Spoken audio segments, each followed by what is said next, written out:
The 2016 Lafayette field hockey season opener is a 3-2 victory over Fairfield. Adam Dobrowolski here with head coach Jennifer Stone and our player of the game, Amanda Magadan. First with Coach Stone, obviously getting a win to start off the season is a good thing. Your thoughts overall on how the team played? Anytime you have the first game, there's a lot of jitters. There's a decent amount of anxiety at times. So it was a great night. We had great fan support, quite honestly, from other student athletes, and the environment was really good for a win. That being said, Fairfield's a really good team, really good last year, and anytime there's a win on the scoreboard, I think a coach is pleased. Are there things that we can work on, and can we grow? Absolutely. I spoke to the team for the most part, just really emphasizing the differences between our first half and our second half, and kind of how we're going to continue to build and grow. And they know those areas, and they know that they need to perform better in certain instances, and equally, we know how to close out a victory, which is a really important part for a group. Now, obviously, a big thing in the first half, scoring on 2 penalty corners. The first goal from Rosie Shanks, kind of a third effort goal, but a lot of people were able to push forward and get pressure on the keeper. And then, obviously, a second goal coming late in that first half. Your thoughts overall on the communication in those situations? Yeah, to get 2 penalty corner goals, that's quite good out of 3 goals.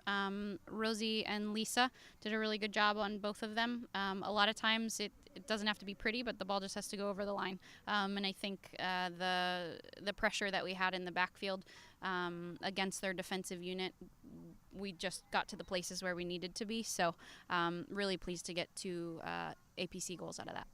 On the flip side, thoughts about the defense. How do you think the back line communicated overall?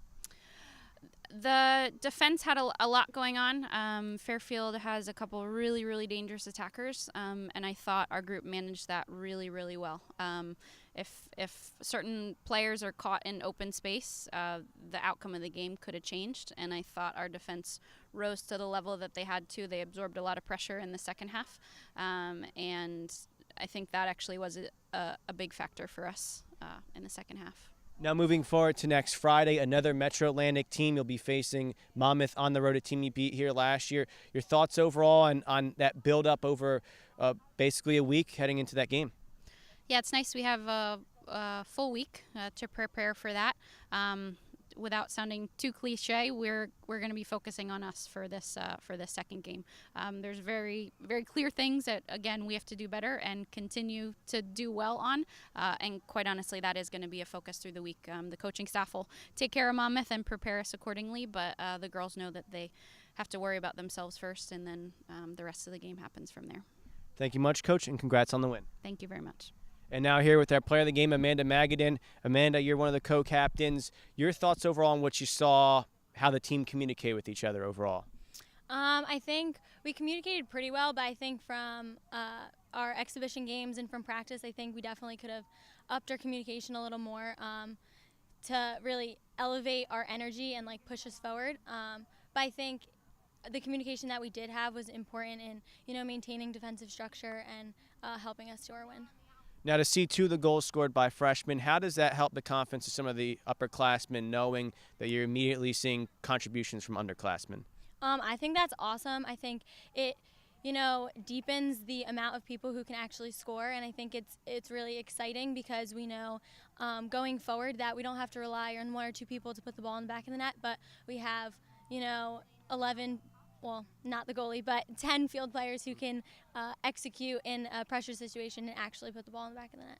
Speaking of the keeper, Caitlin Arnold, your co-captain, what are some of the themes, if you don't mind indulging, that you and Caitlin might have said to the rest of the team that kind of set the tone for 2016? I know in general our team has talked a lot about being really gritty, and having 4 seniors and having 8 freshmen, we really try to influence as much of our leadership skills upon them and really, get them invested in the program as a whole. So. And moving forward, as mentioned, a week lead up to the Monmouth game, what are some of the keys that you're going to tell some of the younger players after they had their first game under their belt, how they need to prepare mentally for this next game?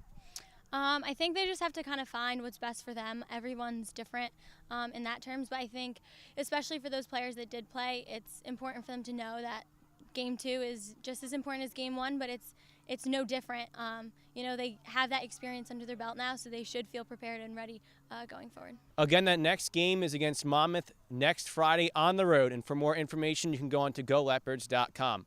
For the Lafayette Sports Network, I'm Adam Dobrowolski.